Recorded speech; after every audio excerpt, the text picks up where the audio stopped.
ఎవరైనా అనాథాశ్రమంకి వెళ్ళారా? అన్నదానం చేశారా? ఎప్పుడైనా తిండి ఉన్న వాళ్ళకి తిండి పెట్టారా? మాట్లాడుతున్నారు, పెద్ద పెద్ద మాటలు మాట్లాడుతున్నారు, చేసేది ఏం లేదు. నేను ఇంట్లో కూర్చొని కాదు, నా 5 స్టార్ ఇంట్లో మీరు మీ ఇంట్లో కూర్చొని ఏం చేయట్లేదు. అది ఒక్కటే నైజం, అది మీరు గుర్తుపెట్టుకోండి. నిజంగా మీకు మనుషుల కోసం ఎంత ఉంటే, చిన్న పిల్లలు ఆకలితో వస్తున్నారు, మీరు ఆ చనిపోతున్న చిన్న పిల్లల ఆకలితో ఆ కళ్ళు చూసి ఉండగలరా? How can a child die of hunger? ఒక చిన్న బిడ్డ ఆకలితో ఎలా వస్తుంది చెప్పండి నాకు. హౌ? మన దగ్గర అంత అన్నం లేదా? మన దగ్గర అంత డబ్బు లేదా ఈ ప్రపంచంలో? ఎక్కడ ఎవరైంది చెప్పండి.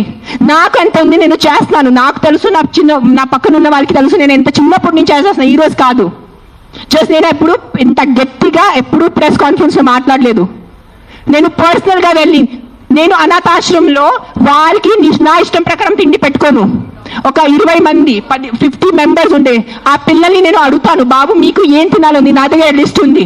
ఒక పిజ్జా అడుగుతారు, ఒక నూడిల్స్ అడుగుతారు, ఒక బిర్యానీ అడుగుతారు. నేను ప్రతి చిన్న పిల్లలకి సెపరేట్ తిండి పెడతాను.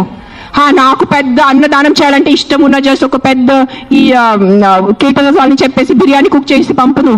ఒక్కొక్కరిని అడిగి ఒక్కరికి బర్గర్ తినాలంది. First GHMC, contact GHMC because this government, we are NGOs, people should understand we are NGOs, understand the difference.